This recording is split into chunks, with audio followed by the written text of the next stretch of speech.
All right, thank you. All right, so we can get into it. Yeah, so my name is Jason Arbon, and I just want to talk about and share with some of the learnings I've had around testing AI-based systems, and also the particular focus on bias in these systems, right? Bias is a new form of error or bug that really arises with machine learning and AI-based systems. So a lot of the reason that this is interesting, like you were saying earlier, is that this is dangerous, right? From a company perspective, from a business perspective. You have AI engineers, they go off, they have some data, they have pictures of cats and dogs, right? And they come up with a model and they go like, I'm 97% sure it's a cat or a dog, and they think that's awesome. But companies and users go like 97% isn't 100%. And sometimes you might call me a dog, right? And that might be offensive. And then what really triggered me to kind of put this content together is that I was listening to, reading articles on the web, right? And like, you know, New York Times and stuff like this. And some podcasts from some really smart people talking about their concern around AI and bias, but there was nothing actionable, right? They're just very concerned about it. They're worried about it. They're escalating and elevating the problem, but there's nothing really, there's no checklist. There's no real methodology to try to detect this stuff or really how to test these AI-based systems. So my background, so why am I mouthing off about this topic? It's kind of just basically manifest destiny. I spent some time back at Bing. Everybody used Bing? Once, twice? Okay. So I used to work on Bing back when it was called MSN Search and Live Search, and back in the old days. But I was the test manager for a lot of the relevance measurement systems and the relevance engine and other features of that search engine. And that was, at the time, was probably, no one really knows for sure, it was probably the largest neural network deployed in production at the time. That was before Google did all this AI stuff. It was a poor man's version of an AI search engine.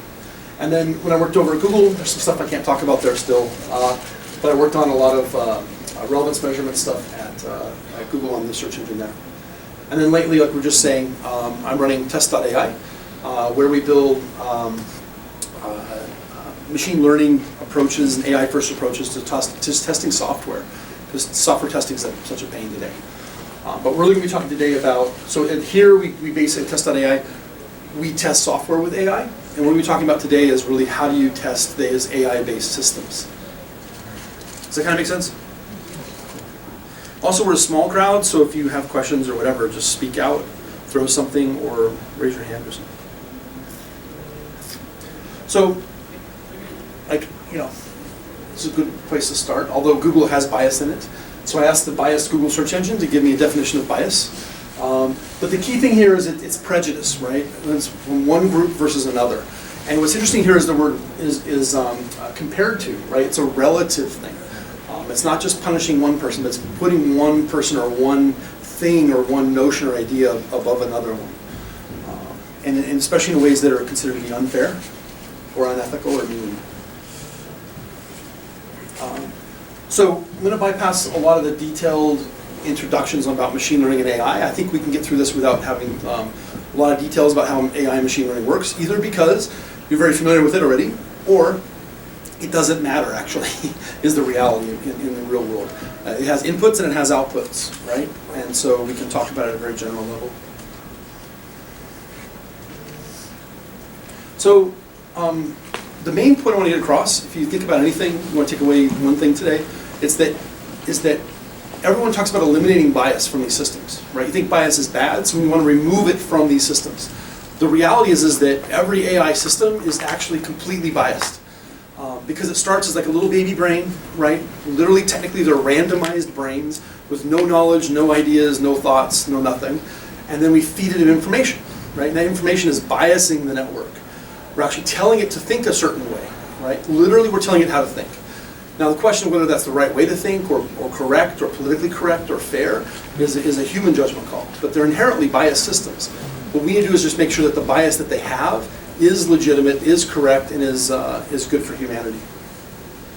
So again, you hear people say like, oh, we need to take bias out of AI. They don't know what they're talking about. It's all bias. So just kind of outline what we're going to talk through. We're going to talk about training data, training processes, productization, how do we take this to market, how does it in the hands, how does the AI systems look, and how does bias manifest itself in the user's eye. We'll also talk about testing AI-based testing systems, which is very meta. And then who tests that, of course, is an open question, right? And then we'll talk about the future of all this stuff. And again, since we're a small crowd, I'd love just Q&A if you want to mouth off or ask a question. Does anybody know what this is? Type of website? Any guess? Well, search site. I tried to do a search engine. But if you think about it, the search engine really has two things. There's a search bar where you type in your query, right? And then you have links. And these are web search results, right? With links out to the internet. So what you're doing in a Google search or a Bing search is you're typing your query in, and you hope to get relevant results back out. Right? It's really all it does. It's a pretty simple engine at the end of the day. But we're going to use this as an example because everyone's used this. Who hasn't used a search engine? You don't want to admit it. I'm kidding. So everyone's used this before, and everybody's familiar with how it's supposed to work. It's also something that people are very worried about in terms of bias, right? Like if Google is biased against Republicans, it hits the news, right? There's even perceived bias. It's a national emergency even of sorts. So it's very significant to talk about bias in search engines. I'm also familiar with it, so I have some, embarrassing anecdotes to share. Did somebody say something? I said looking forward to it. Okay, cool, awesome. All right, good. Anecdote's good. I'll pay you $5 at the end. Thank you, I appreciate that. Yeah. She's a plant. Yeah, so how do you train? This is funny. This is the one slide. How do you build a search engine, right? An AI-based search engine. Sounds like a hard problem, right? Ironically, it's pretty darn easy for the basic functionality. What we need is a bunch of query strings, so things people type into search engines, and we need a bunch of web pages, right? These little result snippets here. That's all we need to do, because the whole premise of AI is you have a bunch of training data, you put it in the machine, and out pops whatever you want it to do, right? But very similarly, the way you make a search engine ranker is you just get a bunch of queries and a bunch of web search results, and then you pass into these things, which are very technical, which are humans in the middle. So you get this big list of things, and you send them out to human beings, literally just people around the world that are working for $20 an hour on their couch, and they go, all you're doing is they're rating them, right? And they're called raters. What they do is they say, for this query, the web page will say, for this query, how good is this web search result, 1 to 10? And these people just do this ad nauseum, day in and day out, day in and day out. And that's how we build the training data, to build AI-based search rankers. So really what you're doing, everyone thinks that Google's this algorithm, it's all this magic machinery. The reality is all it's trying to do is reproduce what the humans told it to do. The humans are telling it what they like, and then the machine tries to replicate that. So you have tens of thousands of people around the world just clicking these search results and rating them 1 to 10 all damn day in and day out. So typically to train a decent search engine, usually need around 30,000 queries. We'll get to why it's 30,000 and not 40,000 and not 20,000 or 5. But this is basically how we get our training data. So guess what we've already introduced? Humans. And bias. Yeah, the bias from the humans, right? So we cannot build a machine without bias, without human bias in it. It's inherent in how we train these systems. We'll get into a lot of details of where that. Are you going to touch on drift? Yes, there's a slide called drift. Exactly. Yes. Cool. Then you know more than you. I picked it up this conference. Okay. All right. I'm paying attention. Okay. I don't know anything. Yeah. Okay. So another interesting thing that happens here, right, are the instructions we give these human raters. So Google has like a 200-page document on how to tell these raters to decide if it's a good or a bad search result for a given query. Literally, it's like a 200-page document. You can find this on the internet. There's some interesting things in here, though, right? We're telling the people, we're not letting them just go 1 to 10. We're telling them how to judge and how to bias that page, right? How to bias that judgment and that rating. What's weird is that from a testing perspective, from a product management perspective, there's another avenue of bias to creep in. Who wrote this document, right? Like, guess what? It's probably a Googler that's paid $200,000 a year, right? And uses big words, right? So we're trying to take their inherent bias, and then by trying to remove some of that bias, we might be instilling and adding our own bias in terms of the instructions for these raters. We'll get some more detail on that later. So now we have, so this is a picture. This is as good as it gets for me in terms of graphic arts. But this is how we take that data now that we've got from these humans, just here's a bunch of search queries, here's a bunch of web search results rated 1 to 10. How do we turn that into a ranking engine? How do we train the AI? It's very simple. We just show them one of these things at a time, one at a time. And I'll show you real quick. So you don't have to worry about the details. I'll walk you through it real quick. So what we do is, say here's the AI brain, right? And it's looking at the search result. So we present it one, we say, hey, here, for a given query, here's a web search result, and the human said it was a 0.7, right? It's a 7 out of 10. That's how good it is, right? And then the AI looks at that and goes, interesting, I'm going to predict, the way it looks at it too is interesting. So the way it looks at this is it can't look at a web page. AI is very simple. It speaks in terms of ones and zeros and floating point numbers, right? So you have to convert, and this is the most math we'll get, it has to convert what it's looking at into things that are ones and zeros, essentially, right? So a good example is we'll have code, these are features, that take the website and the query, it'll say, okay, the query occurs like 4 times on the page, right? So you put 4 into the AI to make it simple. It'll also look at things like humans might do too, how relevant is that page? Is the query in the title of the page, right? That string may appear lots of times on the page, but not in the title. So maybe that's less interesting, right? There also may be other subsystems that look at, and even sub-AI systems that decide, is that a spammy result, right? Like if it's all the same word, it's probably spammy, right? Or if it comes from a domain that's known for a lot of spammy content, it'll say, hey, out of 1 to 10, I think it's a 5 on the spammy scale. So those are the signals that we feed into the little AI brain. And then it makes a guess. And this is when we first start to think, it just makes a guess. It says, is that a 0.9, right? Like out of 10. And we go, dumb robot, sorry, you failed, bad robot. And it goes, oh, I'm so sorry. And then the algorithms that we don't need to worry about, that we talked about in all these other rooms here, go in, they change the network a little bit, right? So hopefully the next time it looks at this, it'll be better. We'll get a better guess. So we show another one. We won't go through 30,000 times. It's okay. But here's another example of web search result for a given query. It's 0.3. AI interprets it this way, looks at all these data features. And then it guesses 0.3, and we go, congratulations, good robot. And then what it does, it goes back and reinforces itself. It says, whatever configuration I had today, that's awesome, right? And remember that for next time.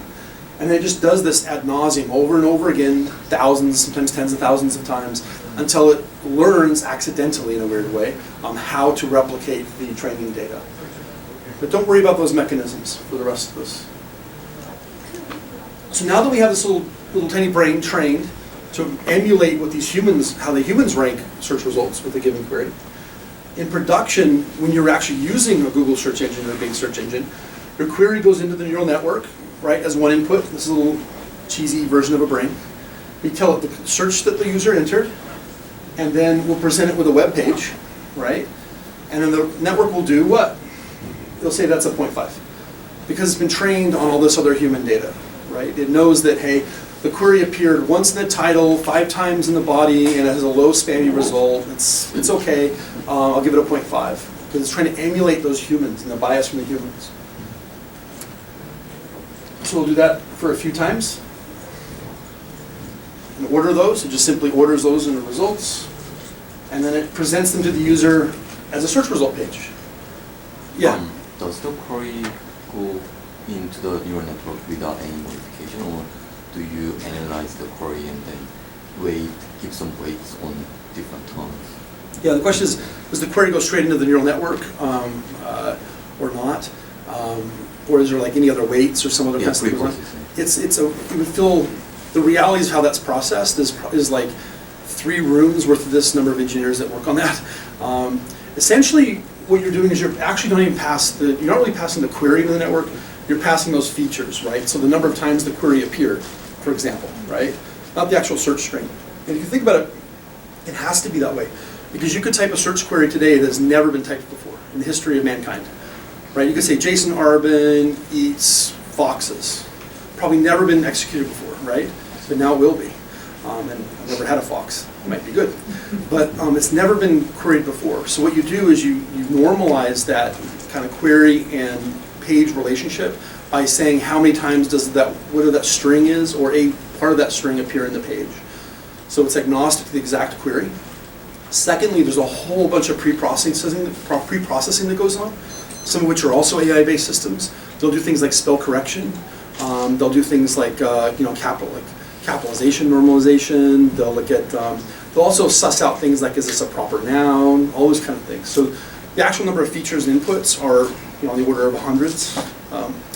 But for this case, it's not really relevant to the bias issue. Yeah, that's a whole turtles all the way down. But now you kind of know how search engines work. You didn't know that earlier this morning, probably, right? I think that's pretty easy. In fact, that's what Bing did, was they basically had two researchers. This is little anecdotals are fun, I think you remember. So Bing was like, how do we compete with Google? They've got 1,000 of all the best PhDs in the world on search. How do we compete? We had two researchers hacking on a weekend, essentially, on a month-long project, and they got a bunch of labeled data, they put it through the algorithm, trained a network to do ranking, and it was good. With two people, right? You just need to compute and some training data. So you too can build your own search engine if you want it. Yeah, in the back, far back, far back. Yeah. I was going to ask, in the last slide, were you like mentioning like the neural network? Was that what you were referring to? The last slide, like the one before this slide? I don't know how to go back with all the animations. Oh, okay. Sorry, no, but what about it? The brain stuff that you mentioned, was that a neural network you were referring to? Yes, yeah, neural network, yep, yep. Although it could technically be any model in reality. It's just something that takes inputs, does some transformation on the data and some compute on the data, and outputs a confidence interval in terms of how relevant it is. But we used, again, it's a whole topic to figure out which model you use, but we were using neural networks. I don't want to like shortcut that either, it's a whole topic. Like you could use things like decision trees, right? But if you use a decision tree, it's going to be horrible because when it sees a query it's never seen before, it's going to get off in la-la land as it goes through decisions. Another thing about reason neural networks are interesting is that they have this very strange property where the more data you have, they can usually absorb it and get even better. They just keep getting better and better and better the more data you throw at them. And they're also very efficient to execute at scale at runtime. They're very fast. So those are some reasons why we chose neural nets. That's a whole other field. Yes, sir. Yeah. When you were initially training the data with, or training the network with humans, how did you get the initial data? Does it matter? Aha! We're getting there. You were that person in class, right? That always on the next page. Yeah, I'm kidding. Yeah, we'll get there. Does it matter? It totally matters. Exactly. In terms of bias, we'll see it really impacts bias even. So really what you do is, I think it's maybe the next one. Yeah, exactly. You're right. So perfect tee up. So how do you get all those web pages? And how do you get all those queries? Those are two questions we're going to have, right? So we had to get those two things to train, to get the feedback from the humans. So one was, how do we all do web pages? We build these things called web crawlers. And what they do is they start somewhere on the internet and they save the page and they follow every link, right? They follow that to the next page and they save that page and they follow all the links. So they kind of try to follow all the links across the internet to get a big sample of what web pages are on the internet, right? So these are web crawlers. But how could bias be in there? How could there be bias in a web crawler? If all I did was mechanically do that. Because you might have partnered links of people who are, and so you might have more weight towards links just because they have an agreement versus that actually be a useful or relevant search result. Yep. And we have web farms, right? So basically these people, for SEO reasons and stuff, they basically agree to connect to each other heavily, right? So you can get trapped in there. But that means that we're biasing our training data on things that are commercially interesting to particular entities, right? So the structure of the web has bias in it, like literally has bias in it. Perfect. And then also we have things like, guess what people usually do when they do web crawlers? They start at CNN.com, they start at Wikipedia, they start at all these very popular websites, which seems like intuitive, right? But guess what? It may never follow the links and get to the sites that are not very linked very heavily, or maybe not linked at all, right, that are on the web. There may be sites that are they're even banned in some countries, right? So the crawler can't even get to those sites. So include that content in the training set. Even more, so then you go, okay, what if we just did all of them, right? So you say, okay, I'm going to find all the web pages I can. I'm going to start at the least interesting web pages in the world. I'll even try things like type in random strings for URLs and see if something's there, right? To get all the web pages. The funny thing though is if you get all the web pages in the web, you put them on a hard drive, very big hard drive, there's still bias, even if you had every web page. And the reasons are, you probably can guess some of these. Human. Guess what? Most of those are in English. Why? Because it's kind of lingua franca for the whole web today. Because it's international, it's international language these days. It's also some of the first web pages were all in English because it was on DARPANet. So there's a bias toward English. Is that fair? Probably not. You could imagine that. Coding is heavily biased towards English too. Exactly. Programming languages themselves are often in English syntax. So you have this language bias. Also, guess what? Every web page, there needs to be two things.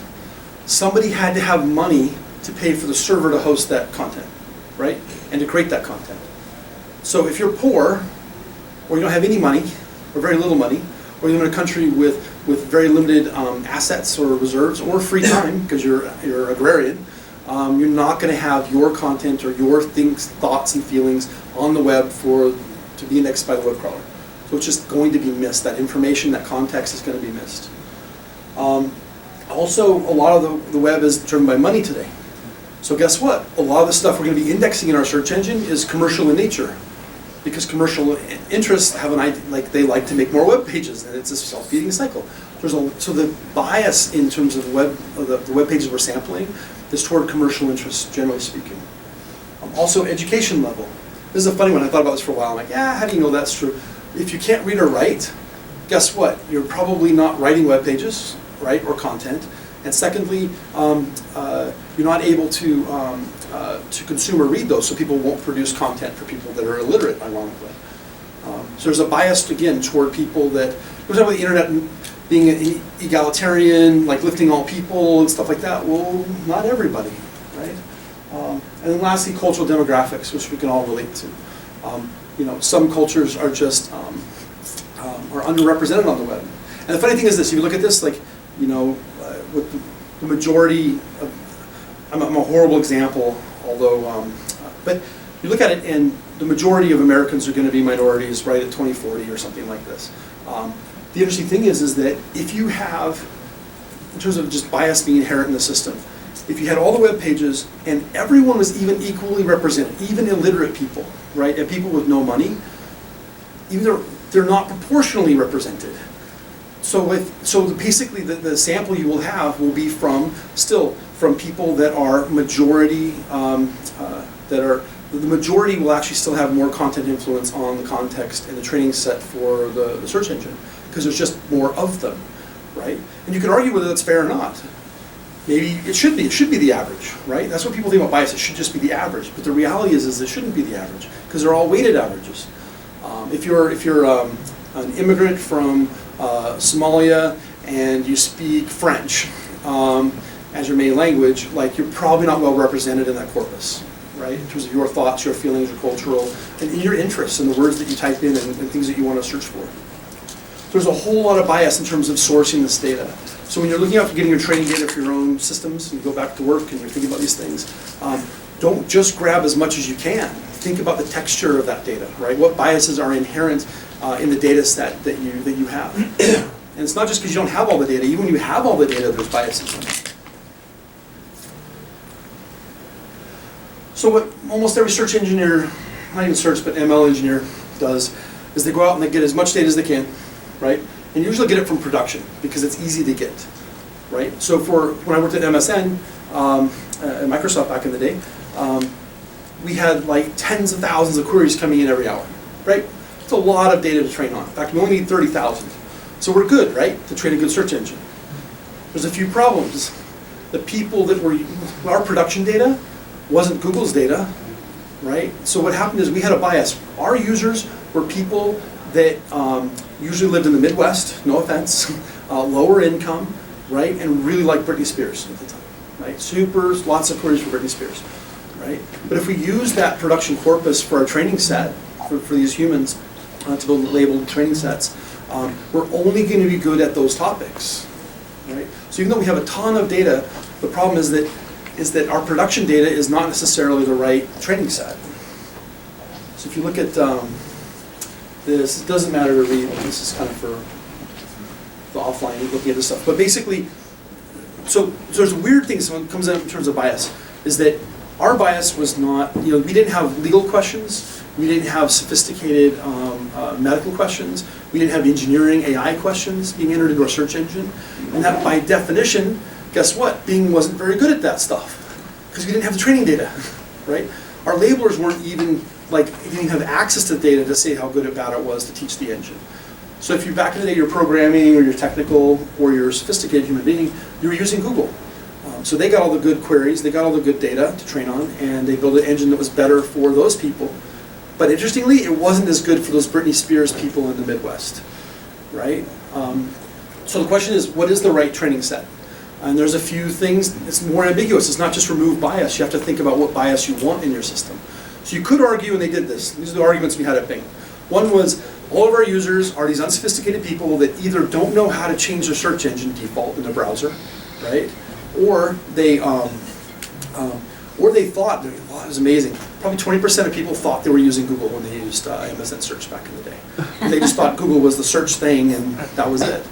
And those were our users. So you could argue we should use that data because those are our users and we want the best product for our users, right? It becomes like an echo chamber, yeah? Yep, exactly. It's this filter bubble kind of, it's like an echo chamber. I had to say different words so I sounded smart. It's the best, it's an echo chamber, right? The other thing is that, then you go like, well, we're aspirational, right? We want to beat Google, right, at the time. Well, we want to get, and our engineers internally at Microsoft, they're working on a project, wanted to use a search engine, right? We were all using Google, right? We'll get to more of this even crazier, funnier, but we want to use Google. And we wanted a search engine to work like Google. And so we thought, well, how do we get some of that training data to make sure that, we'll get to that, how to make sure our engine works well on those kind of technical queries. And then lastly, there's also this commercial force that our product managers are also thinking about, is which query is the most monetizable, right? Technical queries on AI coding, maybe with some recruiting ads or something, but most of them are not very monetizable. Britney Spears is pretty monetizable, right? So maybe you want to be really good at the queries where you can make money. So there's all these different forces that pull bias in different directions for a product. And the key thing is from testing that product and worrying about bias in AI, you need to be aware of all those different forces. It's not just a single thing you're going to remove. It's not a single thing you're going to optimize for. It compromises the business, current customers, aspirational. It's a very, very complex mix. So let's talk about bias and sampling. So usually you get a bunch of data. Let's just say it's magically correct and unbiased, which doesn't happen, right, as we've learned. You got this corpus. So now what you do is divide it into some stuff to train the AI and another set of data to test to make sure that it works, right? So usually people just do a random sample. If you have 30,000 queries, you'll take 5,000 out for the testing data, and you'll have 25,000 to train the AI with. So you train the AI and then you pass the test data through it and go, okay, looks like it's doing pretty well, right, before you go to production. The problem is random sounds pretty good, sounds pretty unbiased, right? Guess how randomization has bias in it? Formula. Oh, that's actually true. I never even thought about that too. Yeah, absolutely. There's actually there's almost bias in every single random sampling algo that we know of. People are like, that's not true. It's actually true because the NSA made sure that all of our random number generators were predictable somehow. So drift, right? So let's just take one dimension. There's a lot of dimensions that things can change, right? The content can change, the structure of web pages can change, all sorts of things can change. Let's just talk about time. So if we build a search engine, we're training a search engine today to use tomorrow, right? How do we know it'll work well tomorrow, right? How do we know it'll work well in a week? One thing you do is you say, okay, we're going to take a random time, say 1 o'clock yesterday, right? And take the last 30,000 queries, right? Or take a random sample of queries from 6 hours before that. Sounds pretty random, sounds pretty unbiased. But the problem is, guess what? There's time of day, right? If the sample comes from a time of day when people are at work versus at home, you get different query texture to it. Different websites are interesting at work versus people at home. Also, weekend or weekday has a lot of impact on these things, right? So you can end up having an engine that's biased toward serving weekday queries versus weekends. Gets even more fun, because if you're really nerd and biased. What about a holiday?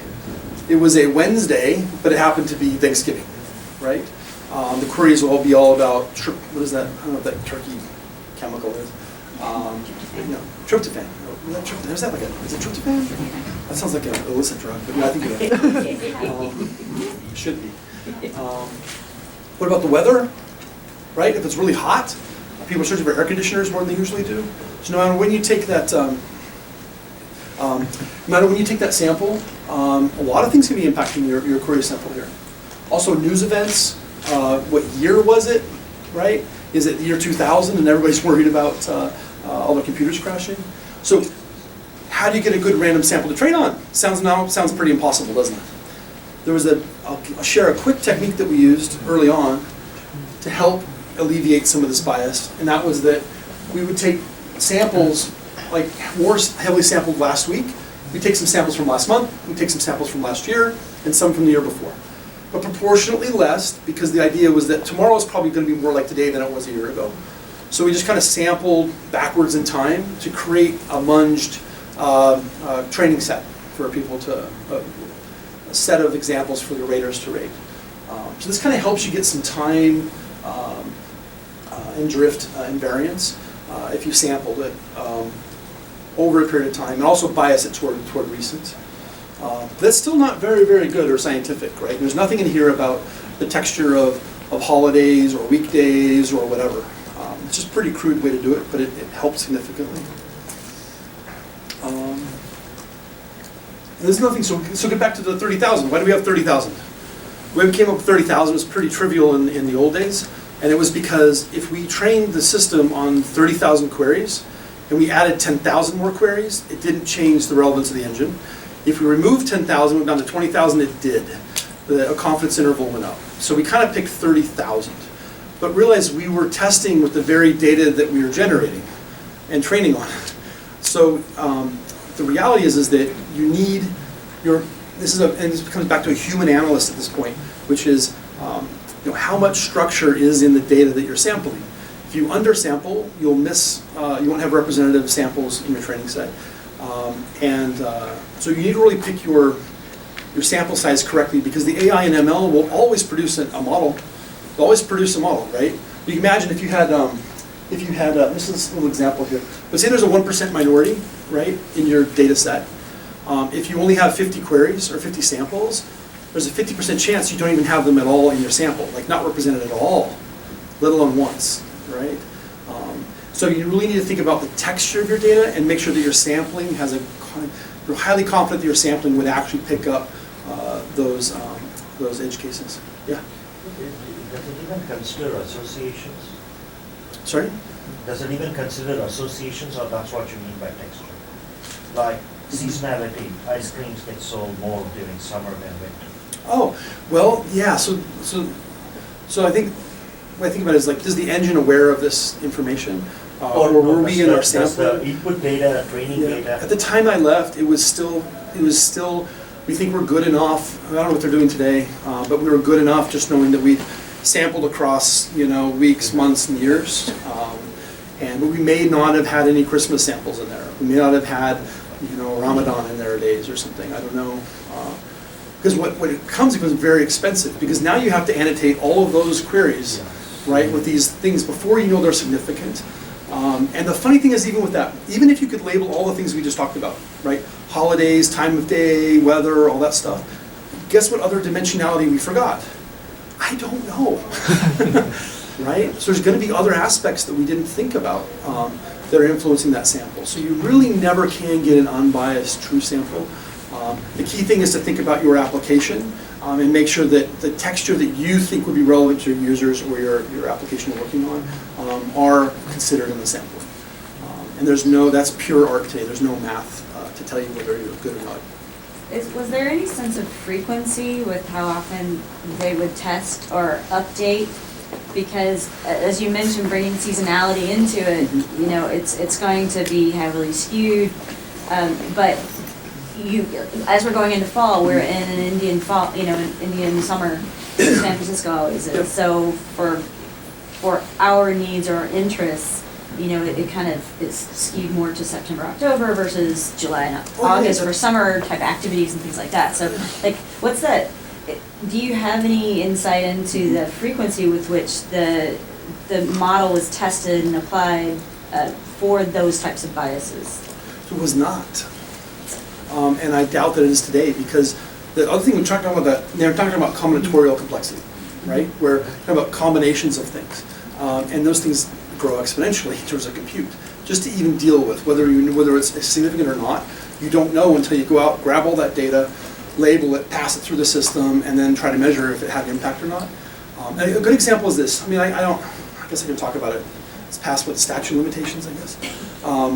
You know, one of the biggest issues I actually had a proposal to, so the data labeling project when I was at Microsoft, we had a burn rate of about $20 million a year paying these raters just to get this data. $20 million, significant even to Microsoft at the time, right? I had a proposal that we just did the, I don't think I've talked about this, but that I just get the basic demographics. So like Madison Avenue has like, you know, your age, your sex, your income level, there's like some basic parameters. It ends up being about 20 basic groups of people, right? From a marketing perspective, at the very most gross level you can. So I proposed that I did some anecdotal analysis, and it looks like there's a significant difference in what, we'll get to some of this, in what a teenager thinks is a good result versus someone in an old age home, right? And so I proposed that we increase our budget 20 times to account for just those demographics, let alone people in Sonoma in late October that have a flu, right, or something like that. And I had to, I think for data integrity and correctness, I had to propose it. I knew it wouldn't happen because now you're looking at 20 times 20, it would be $400 million to conduct that data labeling experiment without knowing the value of the output.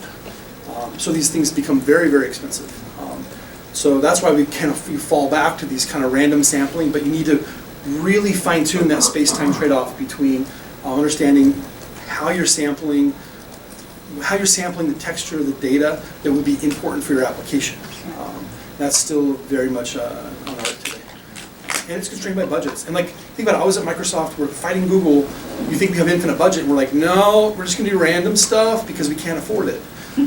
So I can't imagine what the budget constraints are on most AI projects. So let's talk about bias and labeling. These are some of the fun ones, actually. Most fun ones. So here's the tragedy of today. This is like, no one realized, all those people that are going like, oh, I have all my labels and all my data, and they train their models, that'd be nice, but, and they think they get 97% accurate. Well, guess where they're getting all their training label data? From people that are paid less than $20 an hour, right? So you think about that, guess what? Your search engine that you use today, right? I think most everyone here is getting paid more than 20 an hour or something. Your search engine was trained by people that make $20 an hour. In fact, your search engine was trained by a very specific demographic, and that is people that do data labeling for a living. It's not trained by lawyers or doctors or surgeons or engineers or philosophers. Our search engines are trained by people that were willing to click 5 cents, again, being paid 5 cents a click, over and over and over and over again ad nauseum. When they see a medical query come up, right? Like you're searching, you're trying to go to Dr. Google to find out about a medical condition your kid has, right, or might have. You type that into Google, and guess what? It's a doctor didn't tell you what the best results were. Some person in Ohio that's making 5 cents a click, or even more these days in Venezuela, actually, a lot of it's from Venezuela, and in Haiti. A lot of these people are doing all the labeling for us. So they're deciding which are the best search results for your medical query. It's kind of crazy, it's kind of scary. But guess what, we don't know any better, and the reason we don't know any better is because no one's actually paid surgeons and doctors and lawyers to go out and do rating on these training samples. So it's kind of a crazy world to me. I think this is I'm really in the weeds on it, but this is like the most absurd, crazy thing that no one, I think, realizes today. That maybe Congress should even care about. But guess who's teaching your search engine? People making 20 bucks an hour or less, right? So another thing people like to do with their training data, and that that we need to test for to make sure it doesn't happen and test the integrity of the data is that they'll try to clean the data, right? Oh, because there's garbage data, right? There's always garbage data in every data set. Well, let's look at some of those things that we were doing. So in the early days of Bing, we had some project managers, very well-intentioned, but guess what they did? Anybody heard of a GUID? Yeah. Yeah, it's like a really long number that's unique, globally unique identifier that's used on like, you know, software programming and hardware and stuff, on your network cards. They were removing GUIDs because they looked like random long strings of numbers that were nonsensical. And they were unique. So why would you train the engine on something that's unique and looks like a very strange, weird string, right? Well, software engineers like to look up GUIDs, right? This is how you name, or globally name software interfaces. So we were removing those from the training set. We were also, you can imagine, they probably removed mumble rap. Do you know mumble rap? It's a form of rap where you just mumble, so you can't even tell what the person's saying. It's awesome. My kids were playing some the other day for fun, to mess with me, to see how old I was. But mumble rap lyrics would probably be removed. Guess what? Deliberate misspellings. Sometimes you want to find out where things are misspelled on the internet, so you search for it, right? Or you want to search for misspellings. Or maybe you misspell misspelling. That was a beautiful one. I believe it was something about spelling. The word spelling had 3 L's in it, and the person removed it from the training set. But guess what that means? That means that the engine was going to do horrible on misspellings of spelling, right? So even though people have good intent, they want to scrub the data, clean it up, make it really good for the search engine, the reality is by default, don't touch it, I promise. Even if you go like that, now that one should be removed. Just leave it in. Like, and if you do remove something, realize, guess what you're doing now again? You guys are starting to figure it out. You're adding bias to the system, right? By taking the GUIDs out, I'm saying, I don't want the search engine to be good for software engineers. That's actually what you're saying, right? Mumble rap, if I take mumble rap out, there's an interesting demographic that I'm now making the search engine not as good for anymore, right? And misspellings, if I take the misspellings out for the training set, our engine's going to look really dumb when you type spelling with 3 L's and it takes you off to a random Wikipedia page, right? So there's a lot of things that you need to be careful about, but definitely like the amount of bias that's induced by cleaning data with good intention is significant and dangerous. And again, I'll go back to that. The person removing that data, they think that they're the arbiter of truth. They have good intentions, but guess what? They might have grown up in a white middle-class family in the Hamptons or something, right, and gone to Yale, and they're at Microsoft today, and they're filtering out search results for the whole country. It's ridiculous. You don't even realize the biases that you have. So again, I'll just bring this back up to here. Remember those guidelines we talked about earlier on? Who wrote those things? Again, now you go, oh, that's actually really dangerous now. Because somebody wrote those and they're telling people how to do ratings. This person has more control over how search engines and information discovery works on the planet than almost anybody on the planet. They probably even realize it, right? They're probably like going, if I finish this damn document, I can get a promotion and get out of here. It's probably right. Think of the damage they've done. So let's talk about bias and raters. These are some fun things too. So these are people at the end of the day, right? They're humans. There's a thing called confusion in training. People familiar with confusion? So the idea is that we usually think about training sets, we think about there is a truth that we're training to and we're testing against. The reality is most truth, things people consider truth are actually just opinions. And there's very valid multiple opinions for things. So if you think about what is if they type the query Bush, right? Like a few years, this is when I was working there. Bush Jr. was in office. Guess what the best result might be? Wikipedia stuff for George Bush, right? But if you were a teenager and you liked alternative music, there's a band called Bush. And you would want that to be at the top of the results, right? So now we have internal confusion and confliction in our training set. Well, guess what happens now? The 4 people that agree that Bush should be the Wikipedia page for George Bush win, right? They influence the engine more than the person that likes alternative music and doesn't have a clue or care about presidential politics, right? Is that good or bad? Right, you're probably just quiet, but the reality is, who knows, It right? reflects the relevance of the day. Yeah, But yeah. whether or not that's what's necessary. And ultimately the person who's doing the search query, right? Mhm. Ideally, the search engine would know what your biases are and bias the search engine's results for you if you wanted. And then you could break out that filter bubble, blah, blah, blah. But, yeah. How about the features on the phone? I've gone and queried something, a page is open, and I open another app, make another query. Kind of relates to what I've done in the past. I have not disproved this. And this is. I know, very all strange. anecdotal. And everyone's saying anecdotal, the smartest people in the world think can see this. And now we've got the ads that follow you around the internet, so it's even more likely this stuff's happening. The search engines are far dumber than you think. What usually it is, every time I've walked people through this example, the example is like you're in one app, a completely different app, you're on Netflix and you're searching for something, right? Or you're watching a movie. And then you go to Google or somewhere else and you search and then this stuff shows up, right? And you're like, are these connected somehow? Internally, Google has a lot of super laws where all the data is super siloed even between their products for the most part. They were while I was there. They've loosened those restrictions to my chagrin over the last 5 years. But even within Google, things are not very influenced, and not just because they don't want to or it's not right. It's because it's hard. It's actually a difficult problem to solve for. There's bigger problems to solve. But I think every time I've walked a friend through that, when they make that kind of claim that, hey, I was in this app and then went to search and those things kept showing up over there more than they usually do or something, or ads showed up more over there, I think it's usually because they're not independent events.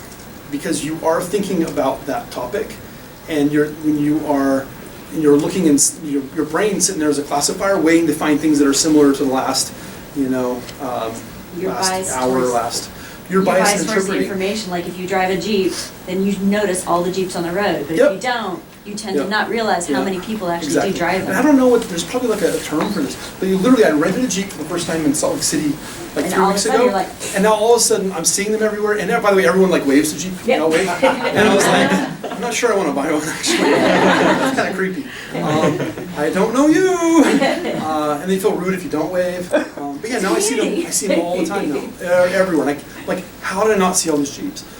Exactly. So there's probably a term for that, but I think it's all anecdotal. Information.